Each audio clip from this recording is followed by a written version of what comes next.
Good morning Saharsa. मैं हूं फरहा और आप देख रहे हैं सहरसा नाउ। आज है 17 मार्च, दिन सोमवार। रुक करते हैं आज की ताजा खबरों की ओर। होली पर्व को लेकर सौर बाजार में उत्साह देखने को मिला, जहां लोग ढोलक की थाप पर नाचते नजर आए। स्थानीय दुकानदारों ने बताया कि थाना पास होने से शांति बनी रही और कोई हुड़दंग नहीं हुआ। होली में बिना भेदभाव के सभी खुशी से अबीर लगाते हैं, लेकिन जबरदस्ती नहीं की जाती। खासकर युवाओं में जोश दिखा, जबकि बड़े बुजुर्गों से आशीर्वाद लेने की परंपरा निभाई गई। माहौल उल्लासपूर्ण और सौहार्दपूर्ण बना रहा। सौर बाजार के 0 माइल चौक पर टेम्पो चालकों की मनमानी से हमेशा दुर्घटना की आशंका बनी रहती है। 0 माइल से कांप बाजार जाने वाली सड़क पर वे जगह तहां टेम्पो खड़ा कर सवारी का इंतजार करते हैं, जिससे अन्य वाहन चालकों को दिक्कत होती है और बाइक चालकों के लिए हादसे की स्थिति बन जाती है। स्थानीय दुकानदारों ने कई बार पुलिस प्रशासन को शिकायत दी, लेकिन अब तक कोई ठोस कार्रवाई नहीं हुई है। सहरसा के एमएलटी कॉलेज इग्नू केंद्र में बीएड और बीएससी नर्सिंग की कदाचार मुक्त परीक्षा 2 पालियों में आयोजित हुई। इग्नू क्षेत्रीय निदेशक डॉक्टर मिर्जा निहाल अहमद बैग ने बताया कि सहरसा और पूर्णिया में परीक्षा केंद्र बनाए गए हैं। सहरसा में पहली पाली में 145 और दूसरी पाली में 19 परीक्षार्थी शामिल हुए। बीएड का कोर्स 2 साल और नर्सिंग 3 साल का होता है। परीक्षा संचालन में कई अधिकारी व शिक्षक शामिल रहे। अखिल भारतीय साहित्य परिषद ने संरक्षक प्रोफेसर के.एस. ओझा को श्रद्धांजलि देने हेतु अभिनव सेलिब्रेशन में शोक सभा आयोजित की। साहित्यकारों और साहित्य प्रेमियों ने उनकी तस्वीर पर माल्यार्पण कर श्रद्धा सुमन अर्पित किए। अध्यक्ष अवधेश कुमार झा अवध ने काव्यांजलि अर्पित की। ओझा जी विद्वान, समाजसेवी और साहित्य प्रेमी थे। उन्होंने साहित्यकारों का मनोबल बढ़ाया। इस अवसर पर कई साहित्यकार उपस्थित रहे और उन्हें याद कर श्रद्धांजलि अर्पित की गई।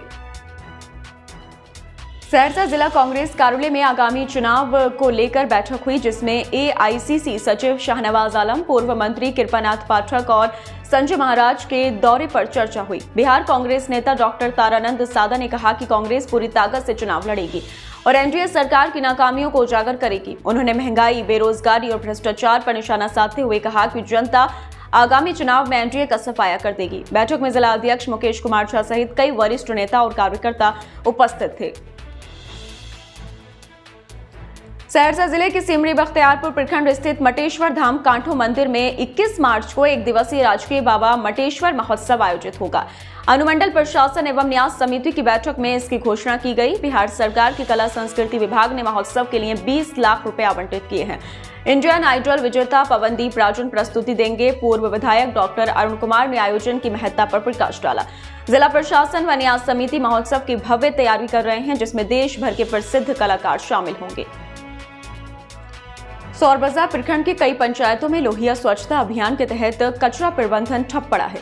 स्वात पंचायत में कचरा प्रबंधन भवन बनाकर भी निष्क्रिय है। बिहार सरकार की योजनाओं का लाभ लोगों तक नहीं पहुंच रहा और अभियान के तहत बहाल कर्मी बेरोजगार हो गए हैं।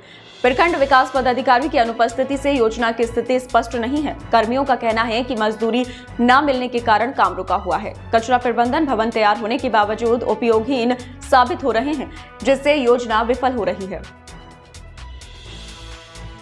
सहरसा गायत्री शक्तिपीठ में रविवार को साप्ताहिक व्यक्तित्व परिष्कार सत्र आयोजित हुआ। डॉक्टर अरुण कुमार जायसवाल ने संस्कार और भक्ति पर प्रकाश डालते हुए कहा कि संस्कार जीवन को स्थिरता देते हैं और प्रारब्ध में बदल जाते हैं। भक्ति में प्रेम और समर्पण आवश्यक है, जो बड़े से बड़े प्रारब्ध को भी बदल सकते हैं। इस अवसर पर होली पर्व हर्षोल्लास के साथ मनाया गया। बाल संस्कार शाला के बच्चों ने संगीत में नाटुका प्रस्तुत की। भगवान नरसिंह का पूजन हुआ, जिसमें मनीषा, श्रुति और स्वर्णा शामिल रही।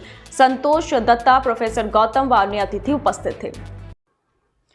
अभी के लिए इतना ही। सहरसा की तमाम खबरों के साथ बने रहने के लिए देखते रहिए सहरसा नाउ। और अगर आप YouTube के माध्यम से देख रहे हैं तो चैनल को सब्सक्राइब करना, और अगर आप Facebook के माध्यम से देख रहे हैं तो फॉलो करना ना भूलें।